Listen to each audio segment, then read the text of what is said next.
Kalingap Edo, bakit nga ba tutol sa gustong magbigay ng regalo sa nalalapit na kaarawan ni Beyonce? Ano nga ba ang regalo na ito at tinututulan ni Kalingap Edo? Ito ang ating tatalakayin maya-maya lamang. Kung bago ka pa lang sa munting channel kong ito, paki-subscribe naman para lagi kang updated sa aking channel. Isang mapagpalang araw sa inyo mga kalidashngap.at. Paunawa, tapusin muna ang panood ng video na ito para malaman ang nilalaman nito. Usap dahil nakalipat na nga sina Beyonce sa kanilang bagong bahay at talagang masaya sila na nakalipat dahil matagal nilang hinintay na magkaroon sila ng sarili nilang bahay at talaga naman napakaganda ng bahay na pinagawa sa kanila ni Kalingap Rab.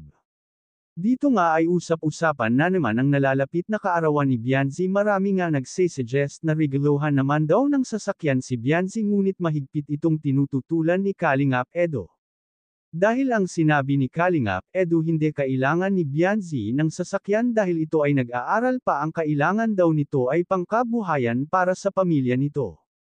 Dahil nga may espasyo pa sa harap ng bahay ni Beyonce, pwede daw itong gawing tindahan. Alam naman natin lahat na si Beyonce at mga magulang nito ay mahilig magnegosyo, lalong-lalo na ang sari-sari store. Ang naiisip nga nila na iregalo dito ay pangnegosyo katulad ng sari-sari store. Pag nakuha ka talaga ng Kalingap ay talagang umaapaw ang blessings na matatanggap mo.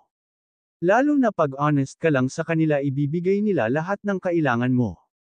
Kaya naman pala hinahadlangan ni Kalingap Edo na huwag nang bigyan si Beyonce ng sasakyan dahil naranasan na niya kung paano ang magkaroon ng sasakyan. Ito daw ay magastos, lalo na pag nasisira, sakit lang daw sa ulo ang may sasakyan. Kaya ito ang dahilan sa pagtutol niya, mas maganda pa daw kung sari-sari store na lang.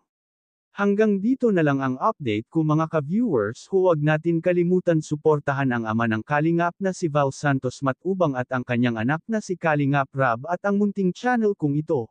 Maraming salamat po. God bless sa inyong lahat.